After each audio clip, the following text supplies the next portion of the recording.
Meet Donald's new owner. Is the only reason we can now send American astronauts into space. Come here. Take over, Elon. Just take over. Yes, that is South African jumping bean Elon Musk, who has as much influence as he does, not just in this election, but in American politics and in American culture, simply by virtue of the fact that he is the world's richest person. Lyndon doesn't like it any more than we do. Anyway, it's not surprising that Donald would be happy to take this guy's money if Donald thinks it's going to help enrich him in the future, because Donald's always been for sale. I mean, this started decades ago. And what's been interesting is that there was a time when Donald was building his brand that it was all about luxury, right? And that was really easy for him to pretend was the case when he had the banks letting him buy properties like the Eastern Airlines shuttle and a $150 million yacht and Mar-a-Lago. And then even after he declared bankruptcy 6 times, the banks gave him an allowance of $450,000 a month so that he could maintain that illusion of success and luxury. But the truth of the matter is, like, his brand has always been gold-plated. And over the years, as he became more and more desperate for cash, he was willing to sell himself to not even the highest bidder, to any bidder, right? Which is why you had him selling stakes in the Sharper Image catalog. For years now, any entity or person like Vladimir Putin or other Russian oligarchs or like Saudi Arabia's Leave Golf, willing to throw a few bucks Donald's way for a licensing fee or for a Trump Tower condo, has gained access and influence. It was a joke.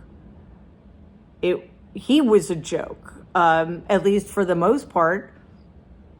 He didn't care. He didn't care if he was laundering money. He didn't care if he was promoting a university that didn't actually teach anything. He only cared about the money.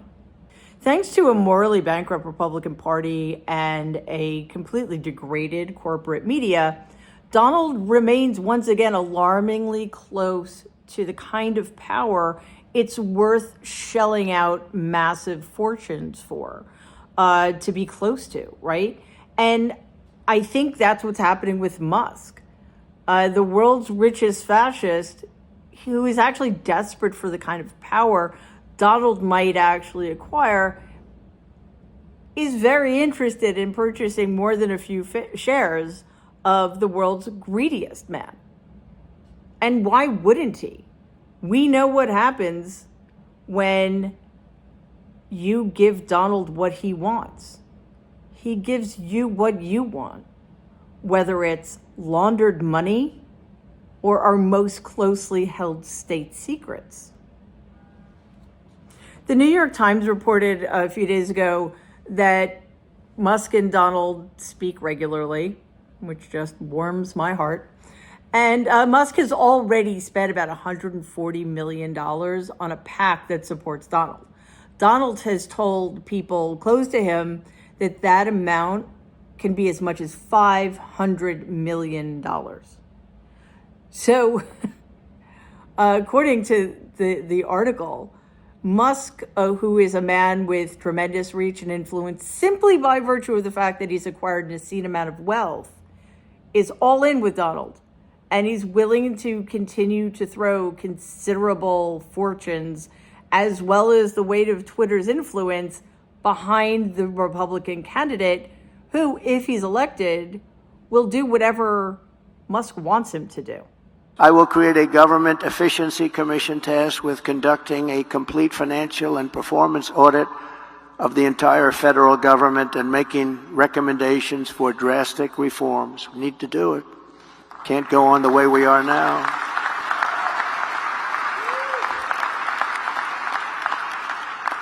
And Elon, because he's not very busy, has agreed to head that task force. It's a devil's bargain, of course, that's been made by others, including the aforementioned Vladimir Putin. And for a lot of them, it's a bargain that has paid off. Musk's financial assistance, though, may not be his biggest contribution to Donald's election bid, because he's also involved in a concerted effort with the Trump campaign to keep the electorate as ignorant as possible by suppressing or removing stories that the campaign finds unflattering or harmful to its mission, which seems completely above board and is something that we really want the person who owns and controls one of the world's most influential social media platforms involved in. Listen, Donald and Musk are dangerous enough separately. Together, they're even in an even stronger position to end American democracy, because we know they will align this country with the world's worst and most destructive leaders. When Musk bought Twitter for $44 billion, which it seemed like a considerable overpayment at the time that didn't really make sense, certainly not as an investment, he pledged, and this is a quote, that for Twitter to deserve the public trust, it must be politically neutral, which effectively means upsetting the far right and the far left equally, unquote. Wow, that sounds noble. Any chance he was lying? Let's put it this way. Elon Musk posted this a couple of weeks ago on Twitter. Quote, very few Americans realize that if Trump is not elected, this will be the last election. Far from being a threat to democracy, he is the only way to save it, unquote. This is an egregious lie, and it is the opposite of what will actually happen if Donald Trump is put back into the White House. And Musk's intentions are now crystal clear. He hangs out with traitors like Tucker Carlson, with whom he jokes about assassination, and Kamala Harris. Which is like nobody's even bothering to try to kill Kamala because it's pointless. What do you achieve? Nothing. No, it's totally just find right. another puppet. Exactly. That's It's no point in killing. it's deep and true, though. Nobody's trying to kill Joe Biden. It would be pointless. Totally. Twitter is now a branch of the Trump campaign.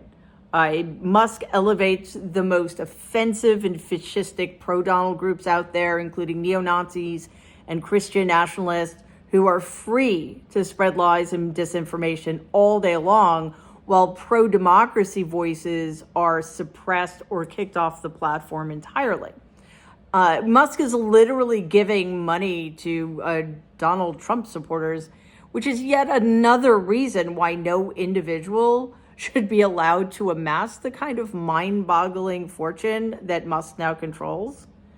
But, that's a conversation for another time.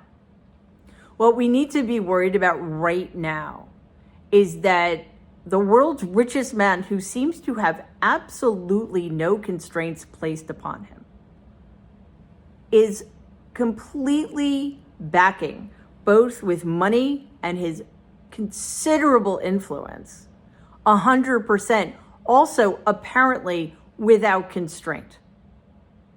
We do not want to see what will happen when Donald Trump is back in the White House appointing Elon Musk to his own position of power. It will not be pretty.